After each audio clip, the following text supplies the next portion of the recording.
Hello friends, আমি সঙ্গীতা। আমি নিয়ে এসেছি আবার একটা নতুন ব্লগ।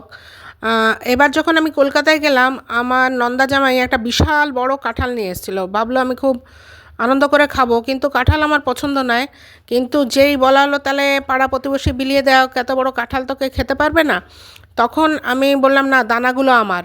এবার বাড়ি এনে এই যে নারকেল একটা কিনেছি, এই নারকেলটাকে এই মিক্সার গ্রাইন্ডারের মধ্যে দিয়ে দিয়েছি। আর এটাকে একটু দানা দানা করে আমি পেস্ট করব। একটা চেষ্টা চালাচ্ছি, দেখা যাক হয় কি না, সেটার সাক্ষী আপনারাও থাকছেন।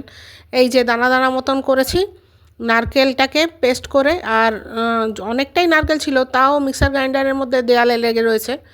এবারে হচ্ছে দিলাম কাঁঠালের দানা, এর সঙ্গে দিলাম কিছু কাঁচা লঙ্কা দিয়েছি, আর কিছু দিইনি। এবার এই কাঁঠালের দানাটাকে আমি কমসে কম 10টা সিটি তো দিয়েছি, দিয়ে একদম নরম করে নিয়েছি।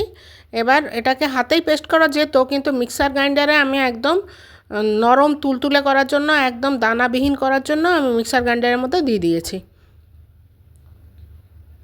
আর এই হচ্ছে আমার খুব প্রিয় কড়াই, আগেও আমার রান্নায় আপনারা দেখেছেন।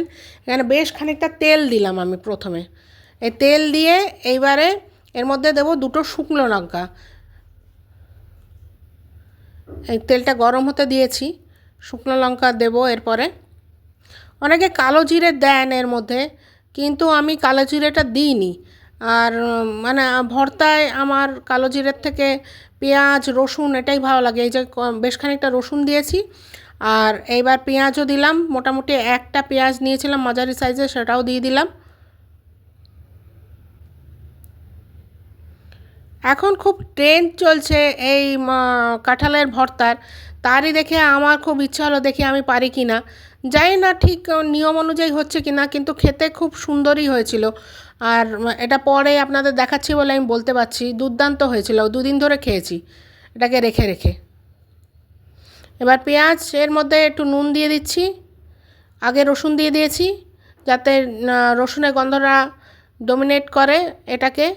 আর পেঁয়াজটাকে এবার ভাজবো, একটু হালকা লাল লাল করে ভাজবো, খুব বেশি একেবারে পেঁয়াজটাকে ভেজে নেব না, একটু নরম করার চেষ্টা করছি, ভাজা ভাজা করছি। এর সঙ্গে রসুন রয়েছে আর শুকনো লঙ্কাও রয়েছে, নুন দিয়ে দিয়েছি। আর এই দিয়ে দিলাম নারকেল কোড়া, অনেকটাই নিয়েছি, কেননা নারকেলটা আমরা সবাই মোটামুটি পছন্দ করি। তবে নারকেলটার মধ্যে একদম মিষ্টি ছিল না, তাই আমি একটু মিষ্টি মেশাবো, আর সেটা সুগার ফ্রি মেশাবো। এই পুরো ব্যাপারটাকে মেশানোর চেষ্টা করছি। আর সব জিনিসেই আমাকে একটু জল দিতে হয়েছে, কারণ মিক্সার গ্রাইন্ডারে করেছি তো, যার জন্য জলটা শুকানোর জন্য আমার আপ্রাণ নাড়ানাড়ি করতে হচ্ছে। সব কিছু মশলা দেওয়ার পরেও আমাকে জলটা শুকানোর জন্য বেশ কিছুক্ষণ ধরে আমাকে নাড়িয়ে নাড়িয়ে শুকানোর চেষ্টা করতে হচ্ছে। যারা শিলে বাটবেন, আমার কাছে শিল নেই, শিলের পাট আমি আজ থেকে 10 বছর আগে উঠিয়ে দিয়েছি। তো সেজন্য যাদের কাছে শিল আছে তাদের এসব কিছুই করতে হবে না, একদম সলিড থকথকে একটা জিনিস তৈরি হবে। কিন্তু আমাকে একটু বেশিই মেহনত করতে হবে। এই নারকেলের জলটাকে শুকিয়ে দেওয়ার চেষ্টা চালিয়ে যাচ্ছি। আর এই মোটামুটি শুকিয়ে আসার পরে এইবার কাঁঠালের দানাগুলোও দিয়ে দিলাম। এর মধ্যেও পেস্ট থাকলেও হালকা জল আছে, যার জন্য ওই সবগুলো মেশানোর জন্য আমি আবার একটু নাড়াচাড়া করব। আর যতই মিক্সার গ্রাইন্ডার করুন একটু দানা দানা থাকেই, তবে সিদ্ধটা খুব ভালো হয়েছে বলে ওই দানায় আমার কোনো অসুবিধা হবে না। যার জন্য আমি আর ওটাকে হাত দিয়ে পেস্ট করার, আর একটু পেস্ট করার চেষ্টা করলাম না।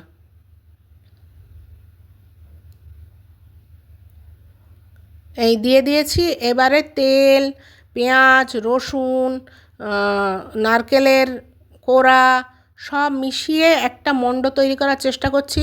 ওই যে বললাম এর মধ্যে একটু জল আছে, সেটাকে মানে যত দূর সম্ভব হাই ফ্লেমে করব, একটু বাদে করে শুকিয়ে নেওয়ার চেষ্টা করছি, যাতে একদম একটা মণ্ড মতন চলে আসে।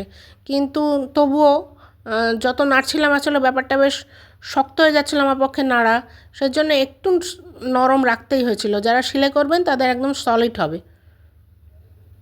আর নুনের কমই হবে, কেন কাঁঠালের দানায় তো আমি নুন দিয়ে সেদ্ধ করিনি, তো এই জন্য এখন আবার একটু দিয়ে দিলাম। আর ভিডিওতে দেখা যাচ্ছে না, আমি একটু চিনিও দিয়েছিলাম, একটা ফাঁকে একটুখানি চিনি দিয়েছিলাম, যেহেতু নারকেলটা একটুও মিষ্টি ছিল না। এই বললাম বাড়িয়ে দেবো, এই বাড়িয়ে দিয়ে আমি জলটাকে একদম শুকনো করে দেওয়ার চেষ্টা করেছি।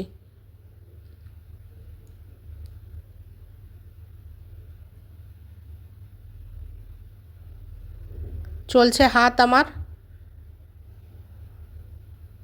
ব্যাস এই যে একদম প্রায় শুকিয়ে নিয়ে এসেছিলাম। একটু হালকা জল থাকলেও থাকতে পারে মনে হয়, কিন্তু খাওয়ার সময় একদম শুকিয়ে গেছিলো। আর এরপরে কাঁচা তেল দিয়ে দিয়েছিলাম। কারোর যদি পছন্দ হয় আর একটু তেলও দিতে পারেন। আমার ভিডিওটা ভালো লাগলে প্লিজ একটু লাইক করবেন, একটু শেয়ার করবেন, একটু সাবস্ক্রাইব করবেন। Thank you.